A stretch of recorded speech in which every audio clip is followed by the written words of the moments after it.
హైదరాబాద్ నడుబొడ్డున 7,000 కోట్ల రూపాయల భూ కుంభకోణానికి ఈ ప్రభుత్వ పెద్దలు దాంట్లో భాగస్వాములు.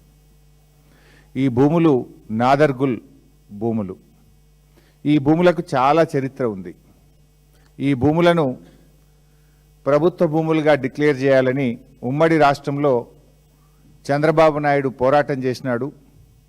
రాజశేఖర్ రెడ్డి గారు ఈ భూములను ప్రభుత్వ భూములుగా ప్రకటించారు. కేసీఆర్ గారి ప్రభుత్వం ఈ భూములను రక్షించింది. ఇప్పుడు వచ్చిన రేవంత్ రెడ్డి ప్రభుత్వం భక్షిస్తున్నది.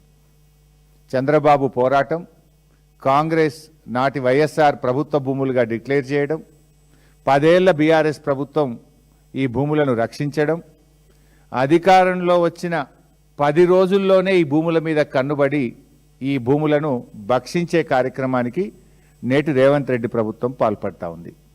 ఎట్లా పాల్పడ్డది, ఎప్పటి నుంచి స్టార్ట్ అయింది, దీని కుట్ర కుతంత్రం మొత్తం కూడా ఈరోజు బట్టబయలు చేయబోతా ఉన్నాం, ప్రజల ముందు పెట్టబోతా ఉన్నాం. దీంట్లో పాపం 600 మంది పేద రైతులు ఉన్నారు. ఈ 374 ఎకరాల భూమిలో దాదాపు 600 మంది పేద రైతులు బతుకుతా ఉన్నారు. తాతలు, తండ్రులు, పిల్లల కాడ నుంచి బతుకుతా ఉన్నారు. ఇలా వాళ్ళ భూముల్లోకి వాళ్ళని పోనీయకుండా బౌన్సర్లను పెట్టి పోలీసుల చేత దాడి చేయిస్తూ అక్రమ కేసులు పెడుతూ పేద రైతుల్ని భయభ్రాంతులకు గురి చేస్తూ ఉన్నారు. చాలామంది రైతులు బీఆర్ఎస్ పార్టీ ఆఫీస్కి వచ్చి మా దృష్టికి తేవడం జరిగింది. అది మా సబితక్క నియోజకవర్గం, మహేశ్వరం నియోజకవర్గంలో అక్కగారి దగ్గరికి వెళ్ళి ఎమ్మెల్యే గారుగా కనుక చాలామంది రైతులు అక్కగారికి చెప్పుకున్నారు, బీఆర్ఎస్ పార్టీ దృష్టికి తెచ్చారు. అయితే ఈ కేసులోని అన్ని వివరాలకు వెళ్లే ముందు చాలామంది రైతులు ఇక్కడ కూడా వచ్చారు, ఇవాళ బయట ఉన్నారు ఇంకంతమంది. 2 మహిళా రైతులు ఈరోజు మా ముందున్నారు. ఆ మహిళా రైతులు వాళ్ళ బాధ ఏందో, వాళ్ళ కష్టమేందో ఒక 2 నిమిషాలు వివరిస్తారు. ఒక అమ్మ పేరు కర్రె కౌసల్య, ఇంకొక అమ్మ పేరు గుడాల మమత.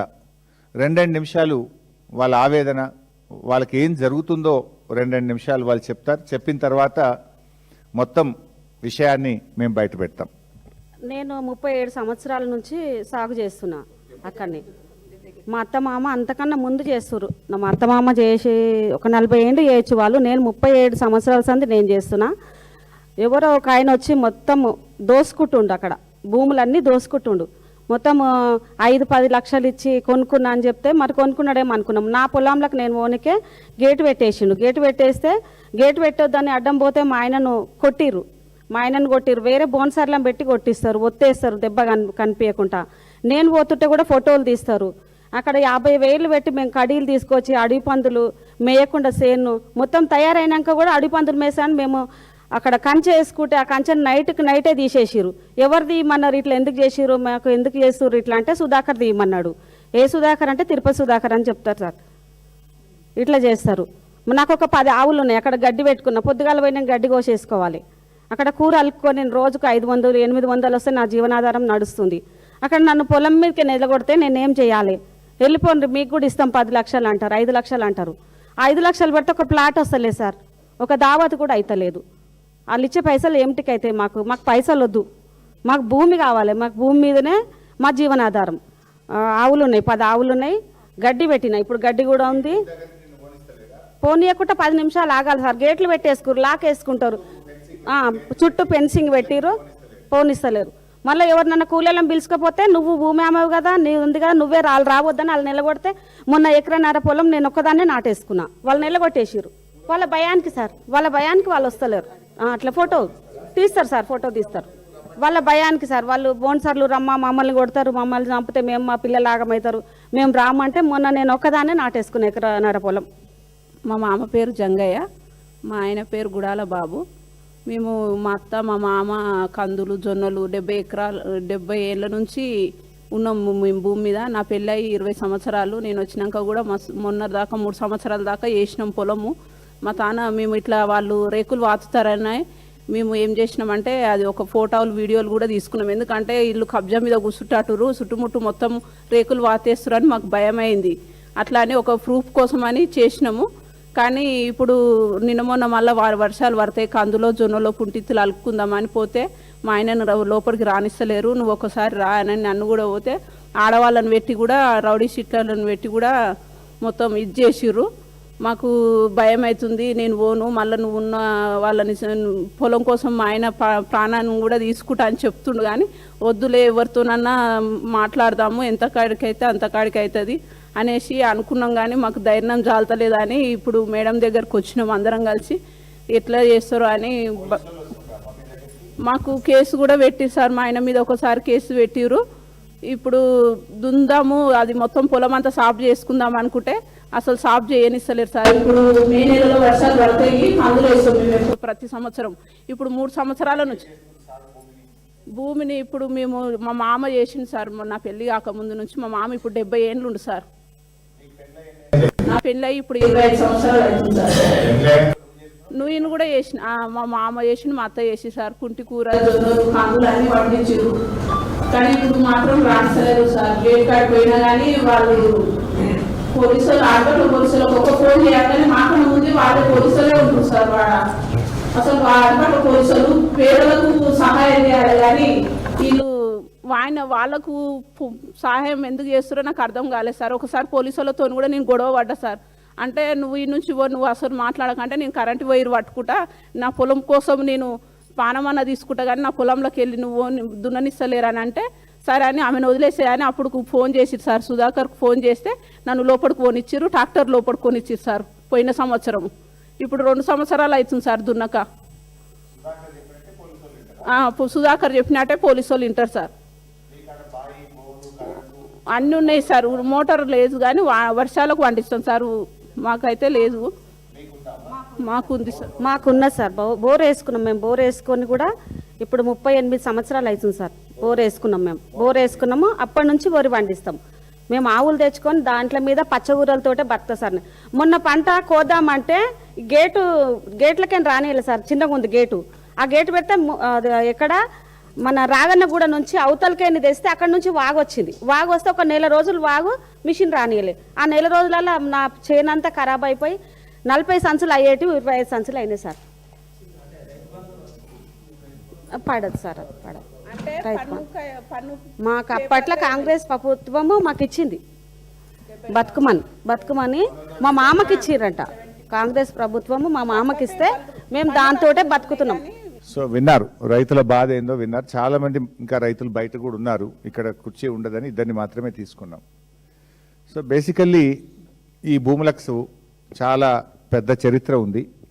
నేను ప్రెస్ మీట్ అయిన తర్వాత కూడా మీకు అన్ని డాక్యుమెంట్స్ ఇస్తాను. ఇంకా వివరంగా ఏదైనా క్లారిఫికేషన్ కావాలంటే కూడా మీడియా మిత్రులకు నేను ఇస్తాను. ఈ నాదర్గుల్ భూములకు సంబంధించి ఇది చాలా ఏళ్ల నుంచి పోరాటం జరుగుతూ ఉంది. నాదర్గుల్ భూములు శివరాజ్ బహదూర్ అనేటువంటి వ్యక్తి ఈ భూములు తనకు చెందినవిగా, నిజాం నుంచి తనకు వచ్చినట్టుగా మరి శివరాజ్ బహదూర్ గారు ఈ భూములను చాలా సంవత్సరాల నుంచి క్లెయిమ్ చేస్తూ ఉన్నారు. అయితే శివరాజ్ బహదూర్ గారికి సంబంధించి మరి వేరియస్ కోర్ట్స్లో కేసులు జరుగుతూ ఉండే. 2005వ సంవత్సరంలో ఈ కేసుకు సంబంధించి అప్పటి ఆర్డీఓ గారు రంగారెడ్డి జిల్లా కోర్టులో ఏం చెప్పారంటే, further RDO stated that no declaration under land ceiling laws were also filed by the petitions and this land belongs to government అని 2005లో కూడా చెప్పారు. తర్వాత 2007లో ఈ ల్యాండ్కు సంబంధించి అప్పుడు ప్రతిపక్ష నాయకులుగా ఉన్న చంద్రబాబు నాయుడు లెటర్ ఇది. 2007లో చంద్రబాబు నాయుడు ఉమ్మడి ఆంధ్రప్రదేశ్లో రాజశేఖర రెడ్డి గారు ముఖ్యమంత్రి, చంద్రబాబు నాయుడు ప్రతిపక్ష నాయకుడు. ఇది చంద్రబాబు నాయుడు రాసిన లేఖ, అప్పటి ముఖ్యమంత్రి రాజశేఖర రెడ్డి గారికి చంద్రబాబు రాసిన లేఖ. ఈ ల్యాండ్ గవర్నమెంట్ ల్యాండ్ అని, ఈ ల్యాండ్ మరి కొంతమంది మరి కబ్జా పెట్టే ప్రయత్నం చేస్తున్నారు, ఈ భూమిని కొట్టేసే ప్రయత్నం చేస్తున్నారు, ఈ భూమిని కాపాడాలని ఆనాడు చంద్రబాబు నాయుడు పోరాటం చేసిండ్రు. ఆ భూముల దగ్గరికి వెళ్ళారు, ఆయన పెద్ద ఎత్తున పోరాటం చేసి అప్పటి ముఖ్యమంత్రి గారికి రాసిన లేఖ ఇది. ఆ తర్వాత 2008లో డాక్టర్ వైఎస్ రాజశేఖర రెడ్డి గారు ఈ భూమిని ప్రభుత్వ భూమిగా నిర్ణయిస్తూ ఈ భూమిని ఆంధ్రప్రదేశ్ ఇన్ఫ్రాస్ట్రక్చర్ కార్పొరేషన్కి ఇచ్చారు. ఆంధ్రప్రదేశ్ ఇన్ఫ్రాస్ట్రక్చర్ కార్పొరేషను యూనిటెక్ అనేటువంటి ఒక కంపెనీకి కూడా కొంత భూమిని అలొకేట్ చేయడం జరిగింది. ఆ తర్వాత 2015 సంవత్సరంలో అంటే వేరియస్ కోర్టులో కేసులు జరిగి 2015లో సుప్రీంకోర్టులో ప్రభుత్వం ఓడిపోయి ఈ భూమి శివరాజ్ బహదూర్కు చెందిన భూమిగా 2015లో సుప్రీంకోర్టు ఆర్డర్ ఇచ్చింది. 2015లో సుప్రీంకోర్టు ఆర్డర్ ఇస్తే న్యాచురల్గా మన రాష్ట్రంలో ల్యాండ్ సీలింగ్ యాక్ట్ ఒకటి అమల్లో ఉంది. ల్యాండ్ సీలింగ్ యాక్ట్ ప్రకారంగా ఒక వ్యక్తి ఇన్ని ఎకరాల భూమి కలిగి ఉండడానికి లేదు. సో ఈ 373 ఎకరాలు ఒక వ్యక్తికి ల్యాండ్ సీలింగ్ యాక్ట్ ప్రకారంగా ఉండదు. అయితే 2015లో సుప్రీంకోర్టు ఈ భూమి శివరాజ్ బహదూర్కు చెందిన భూమిగా సుప్రీంకోర్టు చెప్తే 2016లో శివరాజ్ బహదూర్ కొంతమందికి ఈ భూమిని అమ్మడం జరిగింది. అల్ఫా అనే కంపెనీ, యునైటెడ్ అనే కంపెనీ, ఒమేగా అనే కంపెనీలకు 50 ఎకరాల చొప్పున ఈ భూమిని అమ్మాడు. ఆ కంపెనీలు ఆర్డీఓ దగ్గరికి వెళ్ళి మాకు ల్యాండ్ కన్వర్షన్ చేయండి అని 2016లో బీఆర్ఎస్ ప్రభుత్వం ఉన్నప్పుడు దరఖాస్తు పెట్టుకున్నారు.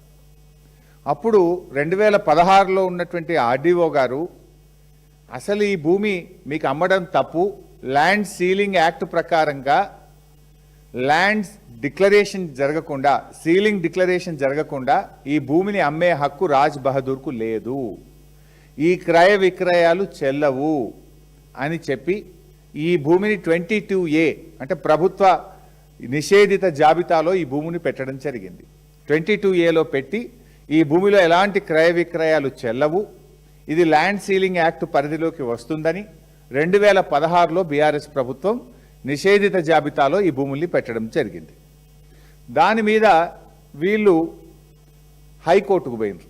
ఆర్డీఓ గారు మాకు భూములు కన్వర్షన్ చేయమంటే చేయలేదు, మా భూమిని మేము కొనుక్కున్న దాన్ని నిషేధిత జాబితాలో పెట్టారని వీళ్ళు హైకోర్టుకు పోయినారు. హైకోర్టులో 12 ఫిబ్రవరి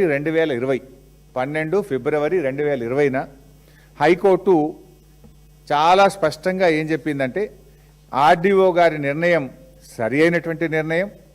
ఆర్డీఓ గారు చెప్పిన ప్రకారంగా ల్యాండ్ సీలింగ్ యాక్ట్ ప్రకారంగా ఈ భూమి అమ్మడానికి వీల్లేదు అని చెప్పి ఆర్డీఓ గారి నిర్ణయం మీద సింగిల్ బెంచ్ హైకోర్టు ఏ రోజంటే 12 ఫిబ్రవరి 2020 ఏం చెప్పింది హైకోర్టు అంటే, in either of the contingencies unless such declaration is filed and proceedings are concluded no transaction should take place in the land and any such transaction would amount to contravention of the provisions of the act, and in such a case it can also result in initiation of prosecution against the owner of the land. ఈ భూమిని అమ్మడం తప్పు, ఒకవేళ అమ్మి ఉంటే అమ్మిన owner మీద criminal చర్యలు తీసుకోవాలి అని కూడా హైకోర్టు చెప్పింది. సో ఆర్డీఓ గారి నిర్ణయాన్ని హైకోర్టు సమర్థించింది. తర్వాత సింగిల్ బెంచ్ ఆర్డర్ మీద ఈ రాజ్ బహదూర్ అండ్ ఈ కొనుక్కున్న వాళ్ళు డివిజన్ బెంచ్కు పోయారు హైకోర్టుకు. డివిజన్ బెంచు 13/10/2022 సంవత్సరంలో ఆర్డీఓ చేసింది correct, single bench judgement correct, వీళ్ళు అమ్మడానికి లేదు, ఇది ప్రభుత్వ భూమి, ఇది నిషేధిత భూమి కింద పెట్టడం సరి అయినటువంటి నిర్ణయము అని చెప్పి డివిజన్ బెంచ్ కూడా హైకోర్టు స్పష్టంగా చెప్పింది. సో డివిజన్ బెంచ్ కూడా ఏం చెప్పిందో కూడా ఒక లైన్లో చెప్తా. అంటే డివిజన్ బెంచ్ ఈ సింగిల్ బెంచ్ ఆర్డర్ను కన్ఫర్మ్ చేసింది. డివిజన్ బెంచ్ కూడా మాట్లాడుతూ పారా 12లో ఏమంటదంటే, and if any transaction of transfer of the land without filing a declaration or declared null and void under section 17 of the land reforms act. Land reform act section 17 కింద మీరు land ceiling declaration ఇవ్వకుండా RDO garu, అంటే RDO is the authority, LRT is the RDO is the custodian. So ఆ tribunal order లేకుండా మీరు భూమి అమ్మితే అది చెల్లదు, నల్ అండ్ వైడ్, చిత్తు కాగితాలతో సమానము అని డివిజన్ బెంచ్ కూడా స్పష్టంగా హైకోర్టు ఏ రోజు ఇచ్చిందంటే, division bench 13/10/2022. So division bench order ఇచ్చిన తర్వాత వీళ్ళు సుప్రీంకోర్టుకు పోయినారు. సుప్రీంకోర్టుకి ఎప్పుడు పోయినరు అంటే 2/9/2023. ఇప్పుడు ఆ మ్యాటర్ సుప్రీంకోర్టులో పెండింగ్లో ఉంది. సుప్రీంకోర్టు ఎలాంటి స్టే కూడా ఇవ్వలేదు. ఇన్ఫ్యాక్ట్ సుప్రీంకోర్టులో ఏం జరిగిందో కూడా చెప్తా. సుప్రీంకోర్టులో ఇది రాష్ట్ర ప్రభుత్వం వేసినటువంటి అఫిడవిట్. రాష్ట్ర ప్రభుత్వం ఆర్డీఓ గారు సుప్రీంకోర్టులో వీళ్ళు వెళ్తే అఫిడవిట్ వేసినారు. జగదీశ్వర్ రెడ్డి ఆర్డీఓ కందుకూరు. ఈయన ఆర్డీఓ గారు సుప్రీంకోర్టులో వేసినటువంటి కేసులో కూడా ఏం చెప్పిండు అంటే, ఇది ఆర్డీఓ గారి దాంట్లో నుంచే నేను చదువుతున్న పారా 15. ఏమంటాడు? Shall seized and vested absolutely in the state free from all encumbrances act గురించి చెప్తూ, under the provisions of this act the entire land vest with the government free from all encumbrances unless any occupancy right certificates are issued under the provisions of this act. As per the available records, no such occupancy right certificates were issued in favor of any person. As such, the land is treated as government land. As such, the land is treated as government land. And ఎవరు చెప్పిండ్రు? మన RDO గారు సుప్రీంకోర్టులో వేసిండ్రు. ఎవరు పోయిన సుప్రీంకోర్టుకు? ఈ భూమిని కొనుక్కున్నటువంటి వాళ్ళు, ఈ రాజ్ బహదూర్ ఎవరికైతే ముగ్గురికి ఈ భూమిని అమ్మిండో ఆ భూమిని కొనుక్కున్న వాళ్ళు ఆర్డీఓ దగ్గర పోతే ఆర్డీఓ ఇది చెల్లదు అని కొట్టేసిండు. హైకోర్టు సింగిల్ బెంచ్ దగ్గర పోతే చెల్లదు అని కొట్టేసింది. హైకోర్టు డివిజన్ బెంచ్ దగ్గర పోతే చెల్లదు అని కొట్టేసింది. సుప్రీంకోర్టుకు పోయి స్టే అడిగితే సుప్రీంకోర్టు స్టే ఇవ్వలేదు. సుప్రీంకోర్టులో ప్రభుత్వం తరఫున ఆర్డీఓ ఏమనేసిండు? ఇది గవర్నమెంట్ ల్యాండ్, వీనికి రాదు, ఇది Raj Bahadur land ceiling declaration file చేయలేదు, రాజ్ బహదూర్ డిక్లేర్ చేయకుండా రాజ్ బహదూర్ అమ్మడే హక్కు లేదు, రాజ్ బహదూర్ అమ్మిన అన్నీ కూడా నల్ అండ్ వైడ్ అని ఆర్డీఓ గారు సుప్రీంకోర్టులో వేసినటువంటి అఫిడవిట్. దెన్ ఇప్పుడున్న రాష్ట్ర ప్రభుత్వం, నేను వీళ్ళేదో భూభారతి అని పెట్టింది కదా, పొద్దున భూభారతి వెబ్సైట్కి పోయి ప్రింట్అవుట్ తీసిన, ఈరోజు యాజ్ అండ్ టుడే ఇవాళ పొద్దున తీసిన ప్రింట్అవుట్. భూభారతి వెబ్సైట్లో ఈ ల్యాండ్ గురించి ఏం చెప్తున్నారు?